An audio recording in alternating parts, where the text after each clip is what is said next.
Hello साथियों, मैं आप सभी का स्वागत करती हूँ अपने चैनल हिंदी भाषा देश की भाषा पर। आज हम पढ़ने वाले हैं 9th क्लास की हिंदी इंग्लिश मीडियम की, और इसमें हम देखेंगे पाठ में प्रवेश क्या है, विषय से प्रवेश क्या है, मतलब पाठ क्या संदेश देना चाहता है, शब्दार्थ, प्रश्न उत्तर, वर्कबुक के जितने प्रश्न हैं, व्याकरण, क्वेश्चन आंसर सब हम यहाँ पर देखेंगे। स्टार्ट करते हैं। लेसन नंबर 4, साहित्य की निष्कपट विधा है डायरी। लेसन का नाम है। स्टार्ट करते हैं। प्रवेश देख लेते हैं पहले, विषय प्रवेश क्या है। प्रस्तुत निबंध में कुबेर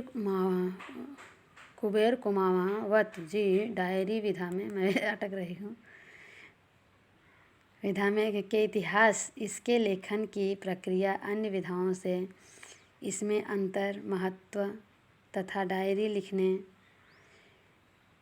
में बरती जाने वाली सावधानियों और आदि को पर प्रकाश डाला है। मतलब ये है कि हमें कुछ भी हम लिखना चालू करते हैं तो उस समय हमें कुछ सावधानियाँ रखनी ज़रूरी होती हैं कि कहाँ हमें क्या करना है, कहाँ पर क्या नहीं करना है। ये जानकारी होना हमें बहुत ज़रूरी होता है। इस तरह से ये संदेश ये देना चाहते हैं। तो सबसे पहले हम देख लेते हैं यहाँ पर मुहावरे और कहावत है। दूर दूर तक संबंध न होना, इसका अर्थ क्या होगा? कुछ भी संबंध न होना। दूर दूर तक संबंध न होना मतलब कुछ भी संबंध न होना। आगे हम स्टार्ट करते हैं।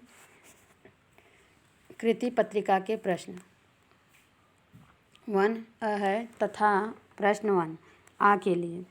गद्यांश क्रमांक 1, निम्नलिखित पठित गद्यांश पढ़ कर दी गई सूचनाओं के अनुसार कृतियाँ कीजिए।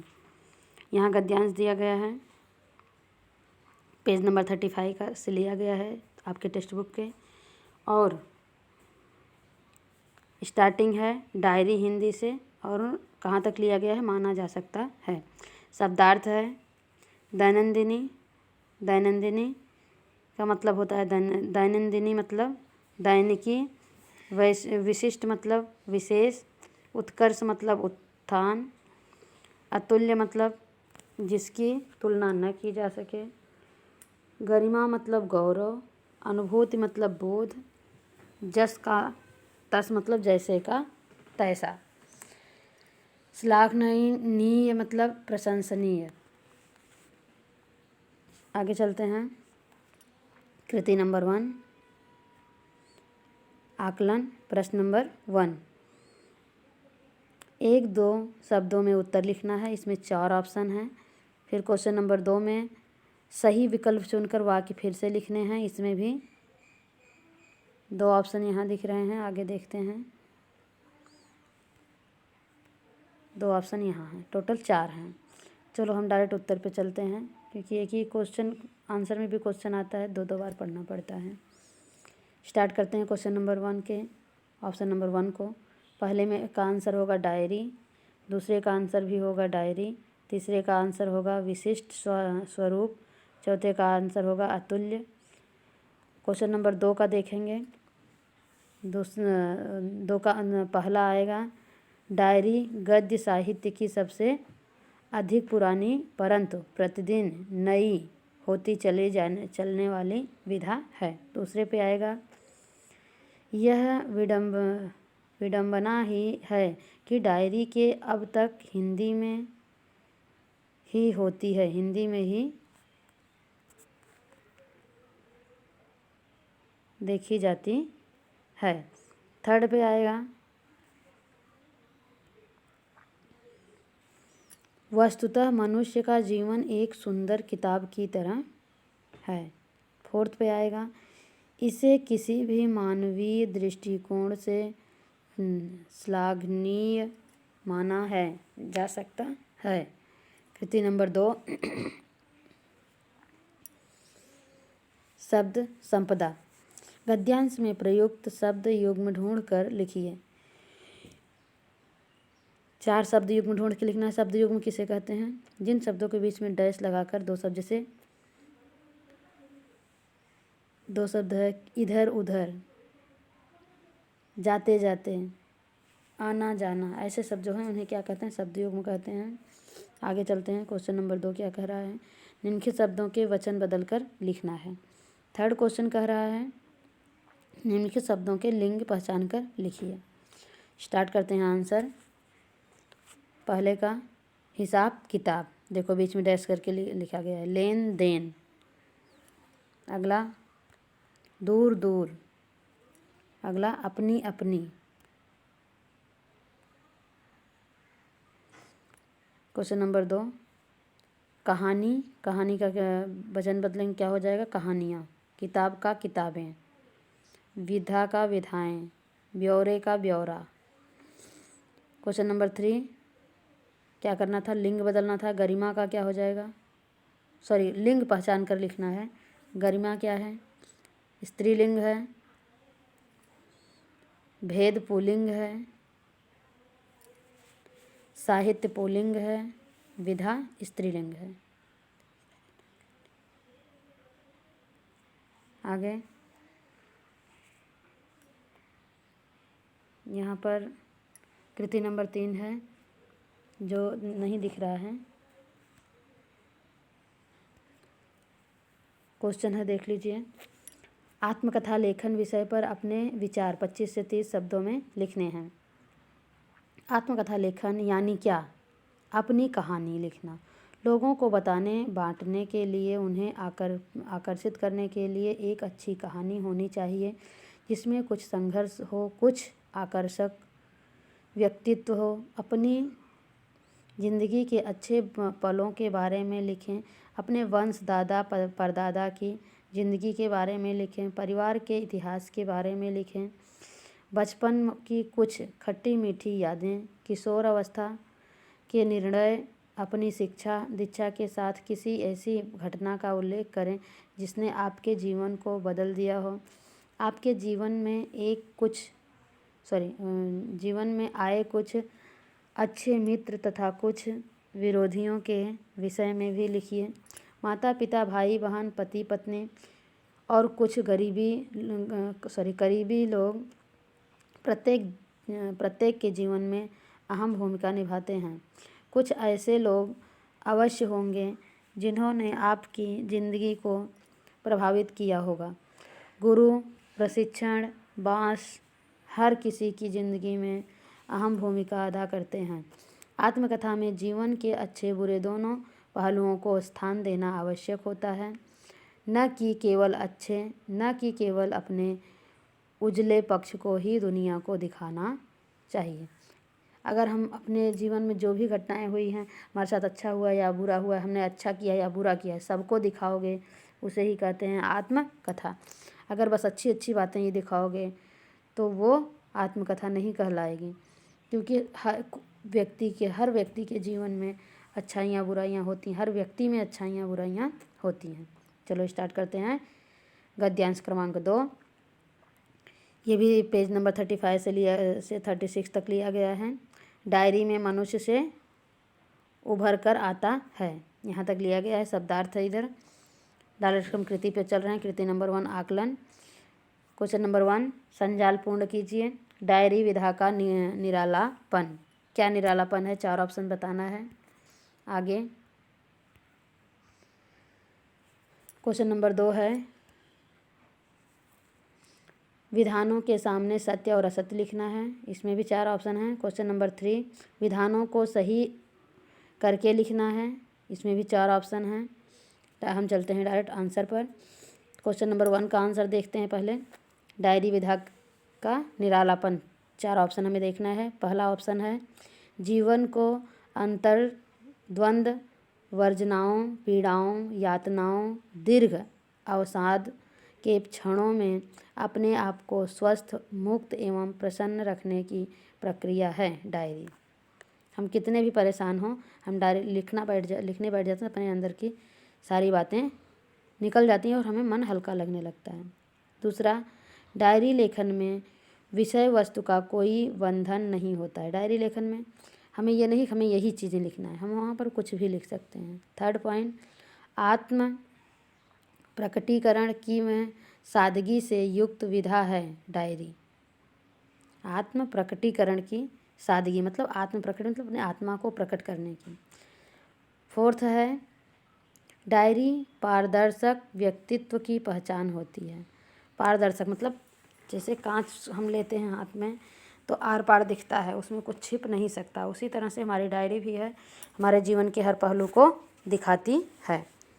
उसमें हम सच ही लिखते हैं, कुछ गलत नहीं लिखते हैं। क्वेश्चन नंबर 2, पहला असत्य, दूसरा असत्य, तीसरा सत्य, चौथा सत्य। क्वेश्चन नंबर 3, हिंदी में आज लगभग 150 के आसपास डायरी प्रकाशित हैं।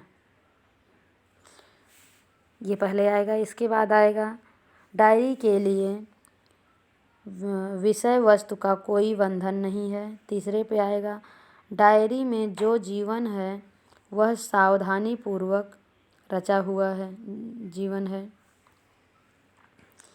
फोर्थ पॉइंट है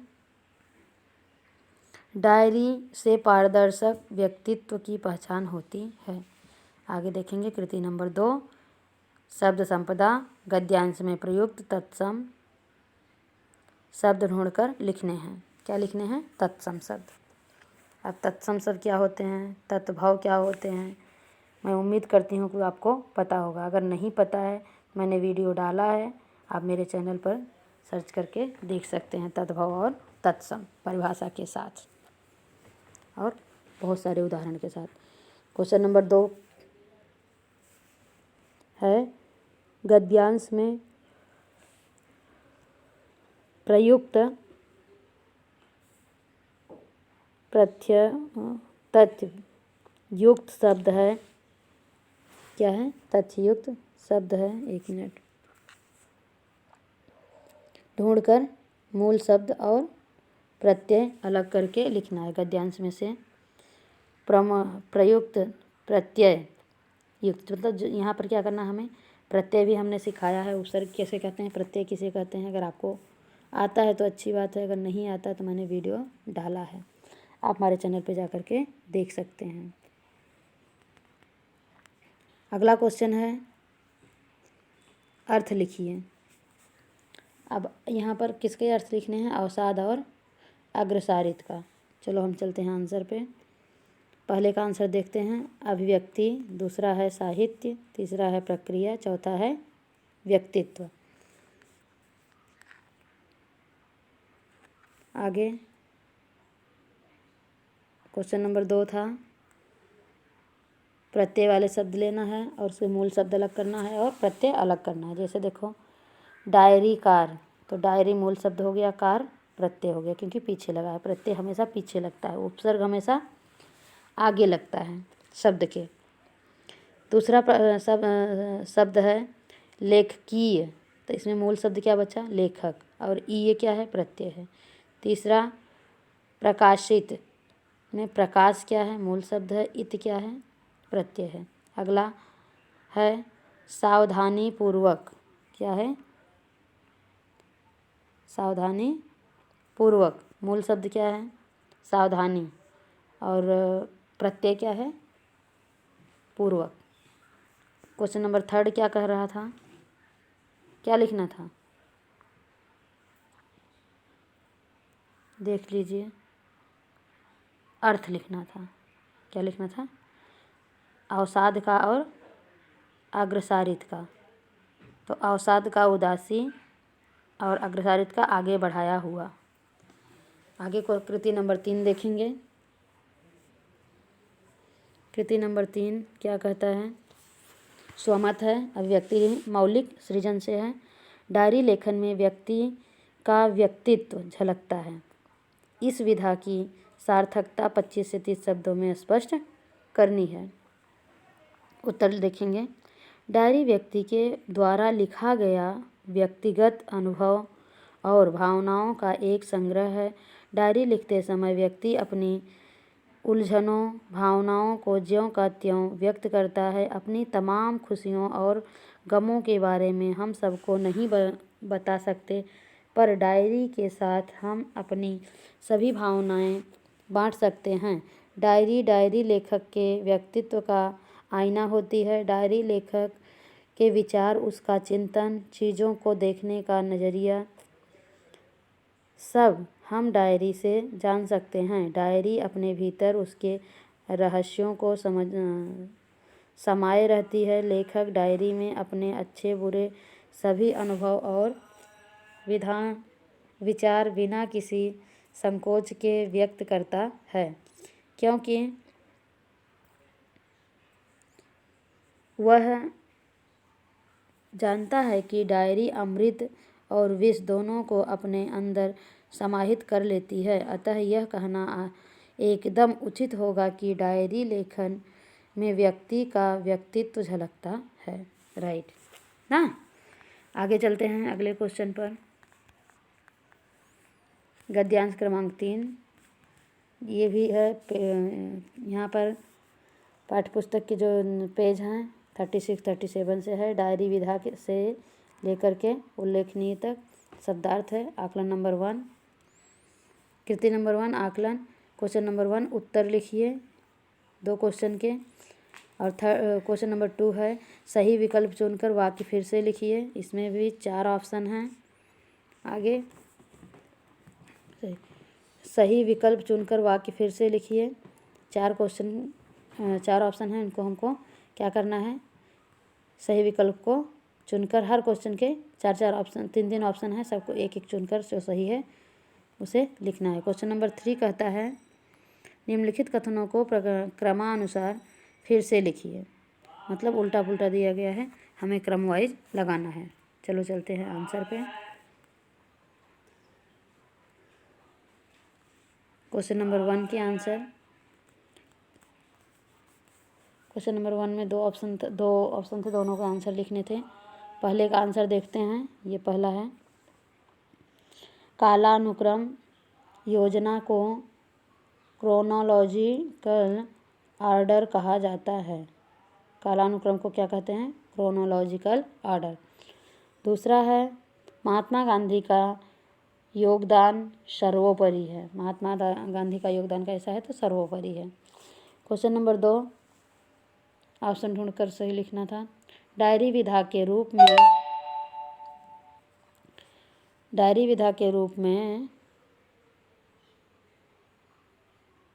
रूप संस्थान का मूल आधार उसकी दैनिक कालानुक्रम योजना है।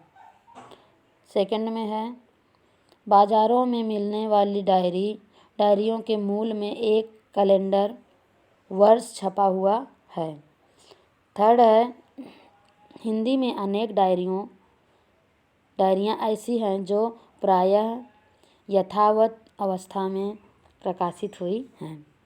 फोर्थ है गुजराती में लिखी गई वस्तु बहुत सी डायरियाँ आज हिंदी में अनुवादित है।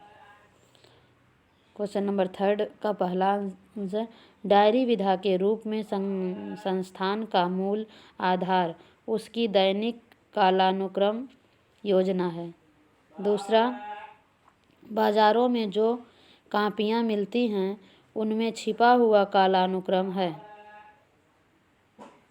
थर्ड मतलब ये क्या करना है, हमें क्रम वाइज लगाना। थर्ड में क्या आएगा, हिंदी में अनेक डायरियाँ ऐसी हैं जो प्रायः यथावत अवस्था में प्रकाशित हुई हैं। फोर्थ पे आएगा डायरी को बेलाग आत्मप्रकाशन की विधा बनाने में महात्मा गांधी जी का योगदान सर्वोपरि है।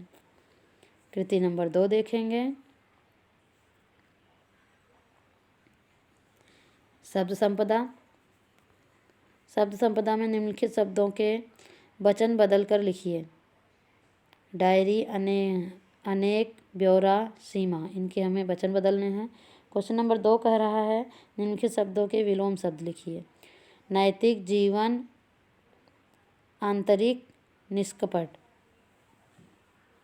तो पहले हम पहले का आंसर देखेंगे। डायरी का वचन बदलेंगे, क्या हो जाएगा, डायरियाँ। अनेक का एक, ब्यौरा का ब्यौरे, सीमा का सीमाएँ।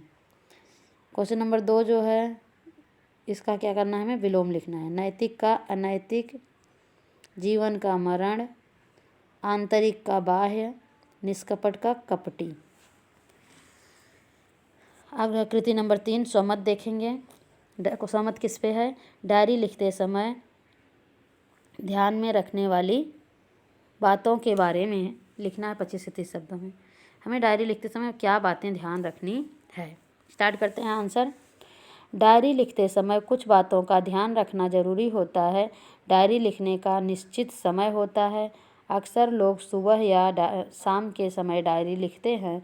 सुबह अपने किए जाने वाले कार्यों के बारे में और शाम को उनके संपन्न होने, उनमें अड़चन आने, अपनी सफलता, असफलता अथवा काम के पूरे होने या न होने के पीछे मुख्य कारणों आदि के बारे में डायरी ईमानदारी से लिखना होता है। इसमें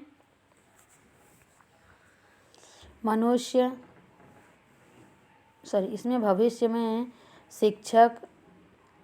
शिक्षा लेने में मदद मिलती है। डायरी हमेशा संक्षेप में अच्छे अक्षरों में लिखना चाहिए। अपनी गलतियों और उलझनों का भी डायरी में स्पष्ट उल्लेख करना चाहिए। अपनी पारिवारिक, पढ़ाई संबंधी तथा अन्य किसी प्रकार की उल्लेखनीय बातें भी डायरी में लिखी जा सकती हैं। पर डायरी लिखने में सच्चाई और ईमानदारियों से काम लेना जरूरी है। लाग लपेट से काम नहीं लेना चाहिए। आगे चलेंगे। गद्यांश क्रमांक 4, ये भी पेज नंबर 37 से है। शब्दार्थ हो गए। कृति नंबर 1 आकलन, रिक्त स्थानों की पूर्ति करना है। अगला क्वेश्चन है क्वेश्चन नंबर 2, विधानों के सामने सत्य और असत्य लिखना है। क्वेश्चन नंबर 3, निम्नलिखित कथनों को क्रमानुसार फिर से लिखना है। स्टार्ट करते हैं आंसर। क्वेश्चन नंबर 1 का पहला, कुछ निष्कपट प्रविष्टियाँ काफ़ी मार्मिक एवं हृदयस्पर्शी हैं। तो पहले में क्या आएगा?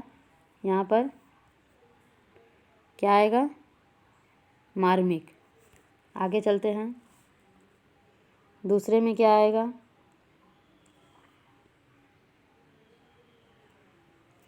राष्ट्रीय आंदोलन में भाग न लेने के कारण मेरे हृदय में कभी कभी भारी संग्राम होने लगता है। तो पहले का आंसर क्या है? दूसरे का आंसर क्या है? आंदोलन।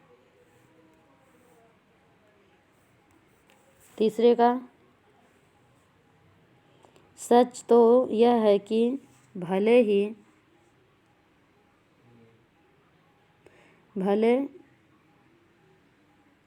घरों के पढ़े लिखे लोगों ने बहुत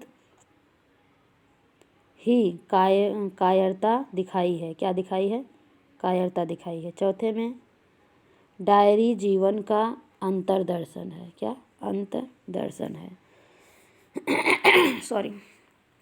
क्वेश्चन नंबर 3 का पहले आएगा, कुछ निष्कपट प्रविष्टियाँ काफ़ी मार्मिक एवं हृदय स्पर्शी हैं। दूसरे पे आएगा, यह कहानी जो कहानी नहीं है, मेरा अपना आप है।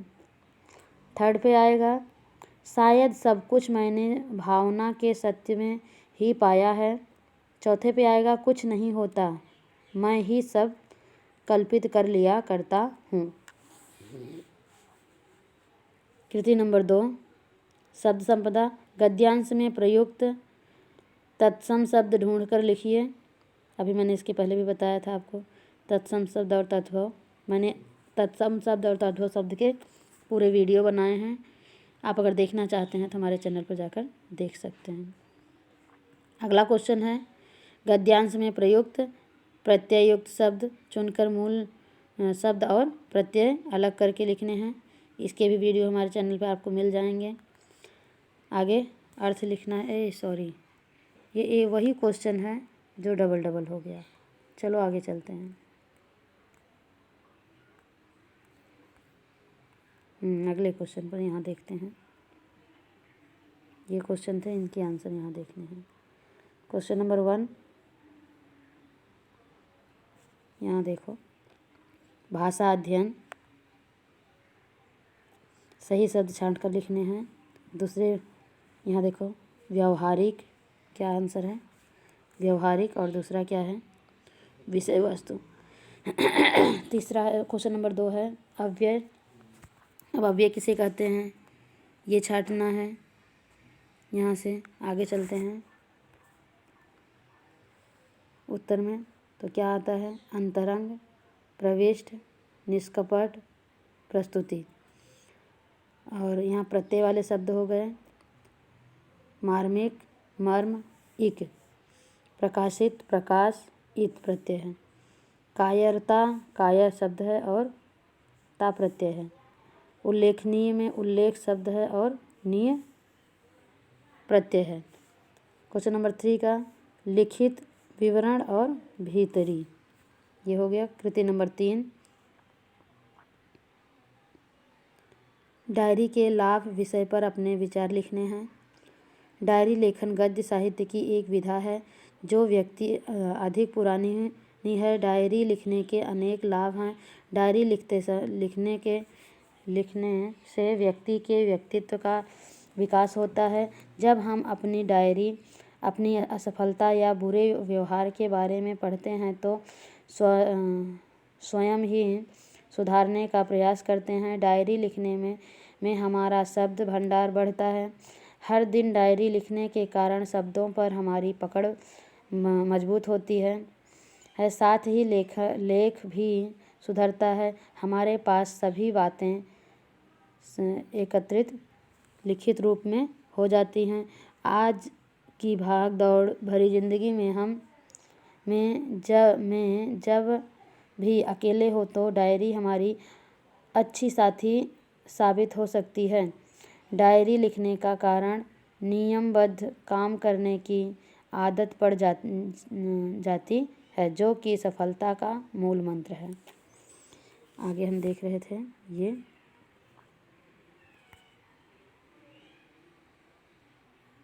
दस्तावेज आंतरिक, इसके आंसर मैंने बता दिए, इसके भी आंसर आपको बता दिया। आगे भाषा बिंदु में ये मैंने बता दिया आपको। और यहाँ देखते हैं संधि देखना है, मैंने संधि भी सिखाया है। संधि का पूरा वीडियो डाला है, वो जाके देख सकते हैं। कृति पूर्ण कीजिए। संधि शब्द है, संधि शब्द आपको ढूंढना है, बनाना है। संधि विच्छेद दिया है और उसकी संधि बतानी है। क्या है, प्रति धन एक, क्या हो जाएगा, प्रत्येक, क्या हो जाएगा, प्रत्येक। तो कौन सी संधि बनेगी। और दूसरा दिया गया है सद्गुण, सद्गुण का संधि विच्छेद करोगे और उसकी संधि का प्रकार लिखोगे। यहाँ दिया मन धन योग, मन योग, इसके भी प्रकार बताने हैं। तो आंसर आपको यहाँ दिखा के बताती हूँ तो आपको जल्दी समझ में आएगा। यहाँ देखिए, पहला क्या है, प्रत्येक और स्वर संधि। दूसरा क्या है, सद्गुण, सतधन गुण, व्यंजन संधि। तीसरा क्या था, मन न धन योग, मनोयोग और विसर्ग संधि।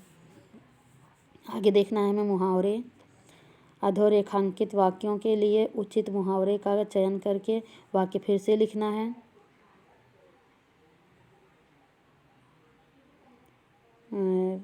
यहाँ पर देख लीजिए मुहावरे दिए गए हैं, वाक्य में कौन सा मुहावरा बैठ रहा है इसके ऊपर हमें क्वेश्चन फिर से लिखने हैं। तो यहाँ पर हम 2 हैं, दोनों में से पहला हम दिखाते हैं आंसर आपको। देखो कि कितने विदेशी भारत में आए और यहाँ के समाज में घुल मिल गए। और दूसरे में आएगा, सामने शेर को देखकर मेरे प्राण सूख गए। आगे दूसरे का आंसर, निम्नलिखित मुहावरों का अर्थ लिखकर वाक्य में प्रयोग कीजिए। दिल बाग बाग हो गया, मतलब अत्यंत प्रसन्न हो गया। इसका वाक्य में प्रयोग करेंगे। बैंक में मैनेजर के पद पर चयन की सूचना पाकर नीरज का दिल बाग बाग हो गया। सेकंड, तिलांजलि देना, पूरी तरह छोड़ देना। इसका वाक्य में प्रयोग करेंगे। राजा अनूप राजकाज को तिलांजलि देकर वन को चले गए। तिलांजलि देना मतलब किसी कार्य को, चीज़ को पूरी तरह छोड़ देना। आगे है काल के भेद बताना है। काल के भेद में आएगा क्वेश्चन नंबर 1, निम्नलिखित वाक्यों को के काल भेद लिखिए। घर घर में बिजली आ गई है, इसका काल बताना है। इसे 3 ऑप्शन है, हम डायरेक्ट आंसर पे चलते हैं। पहला क्या है, पूर्ण वर्तमान काल, आ गई है। दूसरा कह रहा है हम जूझेंगे, नाचेंगे, गाएंगे, गे, सामान्य भविष्य काल है। क्या है, सामान्य भविष्य काल। थर्ड है मीरा नाच रही है, अपूर्ण भूतकाल, मतलब विधि चालू है। अगला क्वेश्चन है निम्नलिखित वाक्यों का काल परिवर्तन कीजिए। नंबर 1, 2, 3 है। पहले को पूर्ण वर्तमान काल में बनाना है, दूसरे को अपूर्ण भूतकाल में बनाना है और तीसरे को सामान्य भूतकाल में बनाना है। चलो चलते हैं, आंसर आपको दिखाते हैं। पहला देखो, दीपावली नज़दीक आ रही है। दूसरा आएगा आकाश में तारे चमक रहे थे। तीसरा आएगा नौकर ने अपना काम किया। ये हमारे आंसर हैं। इसके क्वेश्चन यहाँ पर थे, देख लो। पहला था दिवाली नज़दीक आ गई है, तो वर्तमान काल में बनाना था। जो पूर्ण वर्तमान काल है तो क्या बना, दिवाली नज़दीक आ रही है। आकाश में तारे चमक रहे हैं, इसे हमें बनाना था अपूर्ण भूतकाल, तो क्या बना, चमक रहे थे। थर्ड है नौकर अपना काम करता है, को क्या बनाना है, सामान्य भूतकाल में बनाना है। नौकर ने अपना काम किया। आगे देखेंगे वाक्य भेद।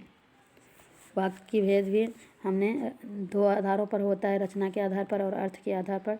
दोनों का वीडियो डाला है, आप आगे जाकर हमारे चैनल पर देख सकते हैं। रचना के अनुसार वाक्य के भेद पहचानना है। यहाँ पर किसके अनुसार, रचना के अनुसार। पहला, डायरी का अत्यंत सामान्य और साधारण परिचय है। दूसरा, मनुष्य का जीवन एक सुंदर किताब की तरह है और डायरी उसका प्रतिरूप। थर्ड है, एक विधान तो यहाँ तक कहते हैं कि डायरी कुलीन विधा नहीं है। पहला क्या है, सरल वाक्य है। दूसरा क्या है, संयुक्त वाक्य है। देखो, मनुष्य का जीवन एक सुंदर किताब की तरह है। कैसा है, की तरह है, और डायरी उसका प्रतिरूप, और से जोड़ा गया, संयुक्त हो गया। तीसरा है मिश्र वाक्य। एक विद्वान तो यहाँ तक कहते हैं कि डायरी कुलीन विधा नहीं है, तो ये क्या हो गया, मिश्र वाक्य। तो क्वेश्चन नंबर 2, अर्थ के अनुसार वाक्य का भेद पहचान कर लिखना है। अभी हम देखे थे रचना के अनुसार, अब देखेंगे अर्थ के अनुसार। आज जनता को डायरी के विशिष्ट स्वरूप की जो दूर दूर तक जानकारी नहीं है। इसका उत्तर क्या हो जाएगा, निषेधार्थक, क्योंकि इसमें नहीं आया है। तो कौन सा वाक्य है ये, अर्थ के अनुसार निषेधार्थक है। क्वेश्चन नंबर 3 देखेंगे। अर्थ के आधार पर वाक्य परिवर्तन करना है। डायरी में सभी बातें सत्य होती हैं, इससे प्रश्नवाचक बनाना है। तो हम क्या बनाएंगे, डायरी में, क्या डायरी में सभी बातें सत्य होती हैं, क्या लगा दिया, प्रश्न बन गया। दूसरा कह रहा है डायरी कुलीन विधा नहीं है, इसे विधानार्थक बनाना है। तो क्या बन जाएगा, डायरी कुलीन विधा या विद्या है। तो नहीं, क्या करना था, दूसरे में विधानार्थी बनाना था, तो नहीं को हम हटा दिए, विधानार्थी बन गया। अगला क्वेश्चन है भाषाबिंद, पाठ्यपुस्तक पृष्ठ क्रमांक 38 से लिया गया है। ऐसे इससे संबंधित आपको क्वेश्चन टेक्स्ट बुक में 38 पेज नंबर पर मिल जाएंगे। क्या करना है, कारक पहचान कर तालिका को में लिखने हैं। हमने कारक का भी वीडियो डाला है अपने चैनल पर, आप जाकर उसे कारक डिटेल में जान सकते हैं। कारक किसे कहते हैं, इसके कितने प्रकार हैं, किस कारक की कौन सी विभक्ति है, सभी। तो स्टार्ट करते हैं। ये वाक्य है और ये विभक्ति कहते हैं या चिन्ह कहते हैं, और कारक का नाम।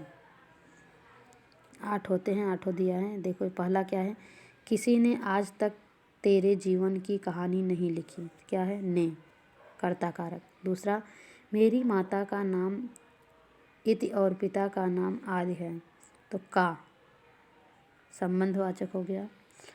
तीसरा, वे सदा स्वाधीनता से विचरते आए हैं। से करण, अवसरण हाथ से निकल जाता है। से अपादान, अलग होने के कारण में। अगला 5वां देखते हैं। अरे भाई मैं जाने के लिए तैयार हूँ। अरे भाई संबोधन। अरे भाई क्या है? चिन्ह है और कारक का प्रकार क्या है, नाम क्या है? संबोधन। 6, अपने समाज में यह सबका प्यारा बनेगा। में क्या है? में अधिकरण कारक। अगला है उन्होंने पुस्तक को ध्यान से देखा। को कर्म कारक। अगला है वक्ता महाशय वक्तृत्व देने को उठ खड़े हुए। को संप्रदान। क्या हो गया? संप्रदान। ये हमें 8 प्रकार होते हैं कारक के, 8 दिया है, लेकिन क्या है यहाँ पर उल्टा पुल्टा दिया है। और आप हमारे वीडियो में जाकर देखेंगे तो वहाँ पर सीरियल वाइज है। जब आपको सीरियल वाइज याद हो जाएंगे तो ये आप आराम से समझ पाएंगे। लिखने के लिए आप यहाँ से लिख सकते हैं क्वेश्चन आंसर। Last page. लिंग परिवर्तन कीजिए। लेखक, लेखिका, विद्वान, विदुषी। अगला उपक्रम कृति योजना है, ये सब आप पढ़ लीजिए। ये देखो किस पेज से लिया गया है, किस पेज पे क्या करना है, आगे दिखा देती हूँ। ये देखो पाठ्यपुस्तक क्रमांक 36, फिर रचना विभाग है। इस वीडियो को मैं यहीं पर समाप्त करती हूँ। नेक्स्ट लेसन में हमारे नेक्स्ट वीडियो में लेकर आऊँगी। ऐसे ही और वीडियो को पाने के लिए हमारे चैनल को लाइक, शेयर और सब्सक्राइब करें। धन्यवाद।